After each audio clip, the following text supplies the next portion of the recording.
Rajdeep Saredesai spoke to Siddharth Singh, author of The Great Smog of India and also energy and climate policy researcher, as well as Karthik Ganesan, who is a fellow in CEEW, in our primetime show, News Unlocked, to understand what really is the road ahead and where is it that the legislative as well as the judiciary system is failing citizens to help them in breathing clean air. Here's an excerpt of the discussion.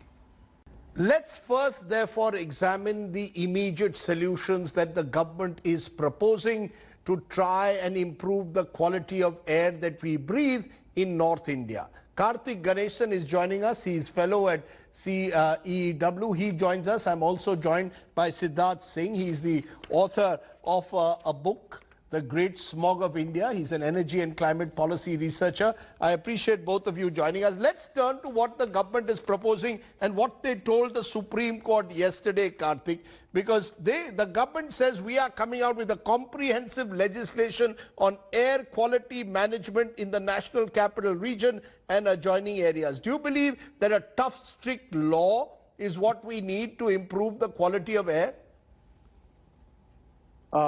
Rajiv, absolutely. There is definitely a need for a law that states clearly what the intention. And I think there have been many efforts made in the past, but what has not happened is the government has not lived through on the resources that are needed to implement any such law.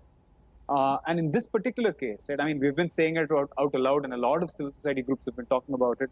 I think blaming the farmers is perhaps the wrong thing to do. And if you look at the core of it, the engagement of the farmers starts with what's called the agricultural extension system. And any change that you need to bring up really means that the agricultural extension system needs to be strengthened. And what has really happened is ever since, we got all the technology through to them for increasing productivity, what we've not done is, as we've asked them to sort of change and adapt to the times, that extension system has become weak.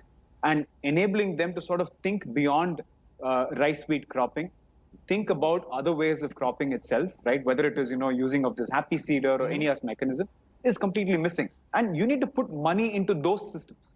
No, but why? But my limited point, Karthik, is why blame the farmer? Let's be very clear. Vehicular pollution is perhaps far more damaging to the quality of air that we breathe today than the farmer of Punjab or Haryana. Every year we blame the farmer as if stubble burning is the sole reason. Let's be clear. Also on laws, let's be very clear. There's already an Air Prevention and Control Pollution Act 1981. There's an Environment Protection Act 1986. You don't enforce existing laws. The government says we'll come up with a new legislation. A, why blame the farmers? And B, is a law the solution?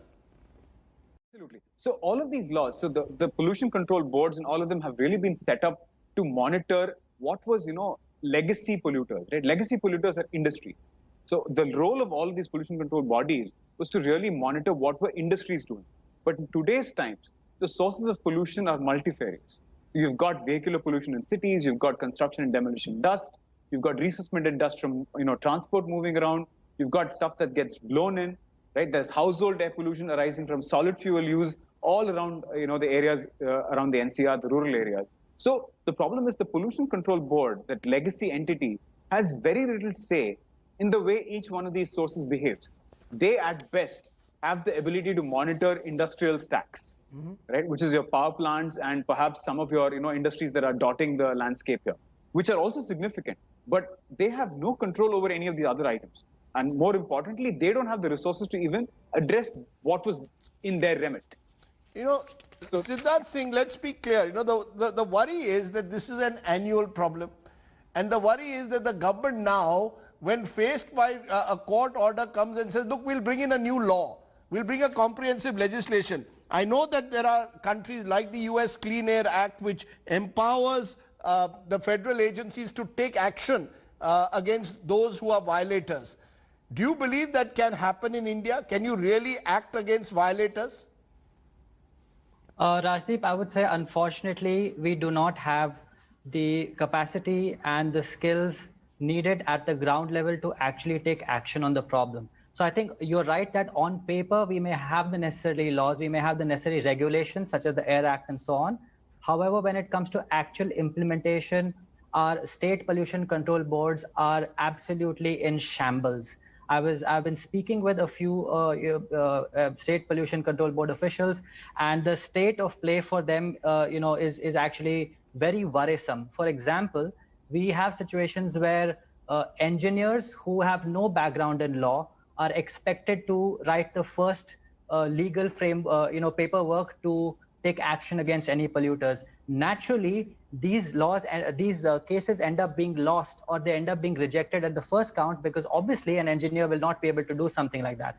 Secondly, they are overburdened and completely spread thin. They're not allowed any specialization. So one day they may be expected to be, working on something like auditing an industry. The other day they'd be running around doing bureaucratic duties.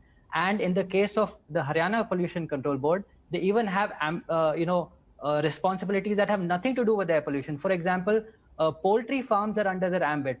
Now they're already stressed thin. What are they doing with, worrying about chicken production? So these are the kind of problems that we have at the ground level. So until we address that, until we provide them the necessary resources, we don't even have budgetary allocations for these pollution control boards. They earn their revenues out of selling certificates to industry. So until we really solve that problem, these laws by themselves will not be enough. So are you saying, therefore, what you are saying is you need legislation, but you also need an enabling environment which allows the state pollution boards to actually effectively act on the legislative powers that they are provided. Am I correct? That you actually need to start giving primacy and specialization to state pollution boards to act against violators? Absolutely correct. We need, the necessary training. We need to ensure that each pollution control board official is able to be at the same posting for some time, that they're able to work with the stakeholders. It's not a you versus them mentality that we have. I think, one of the things that, you had kind of mentioned earlier, that is this a question of blaming the farmers? I don't think it's a question of blaming anyone. Most polluters in the country, be it in the form of truck drivers, be it anyone who's using biomass to burn to get heat in the peak of the winters, they're not polluting because they're malicious in nature. They're polluting because we have no alternatives. Unless we're able to work with these stakeholders to provide alternatives, to provide pathways to transition to better, cleaner fuels, we will not be able to really address the problem. Karthik, the fact is, though, that the Supreme Court in the past has at times been successful. To some extent, some of the green tribunals have been successful. It was the Supreme Court, for example, that ensured that a greener fuel, CNG, was implemented in Delhi NCR region almost now 20 years ago.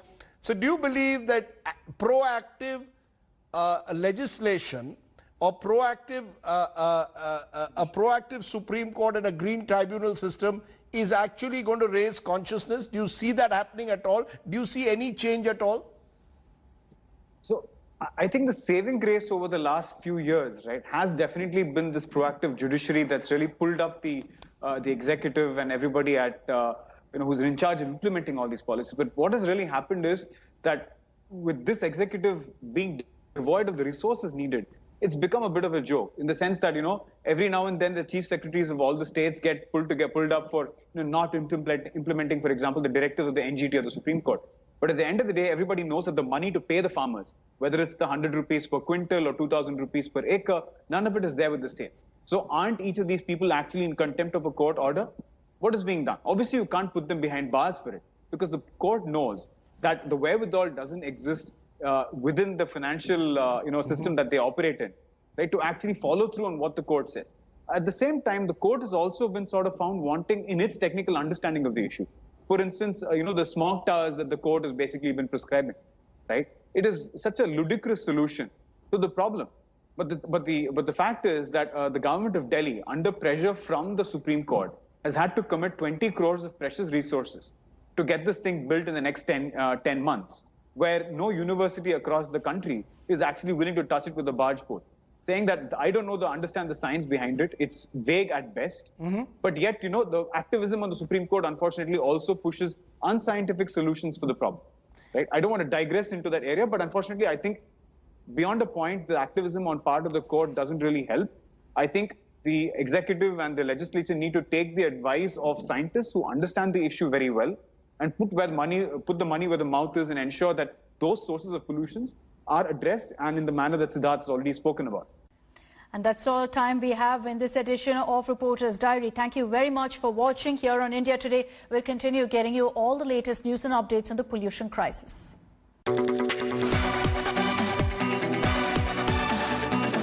Hi everyone, Preeti Chaudhary here. Hope you like this video. For latest news and analysis, like and subscribe to the India Today YouTube channel. And don't forget to press the bell icon to stay updated. Thank you for watching.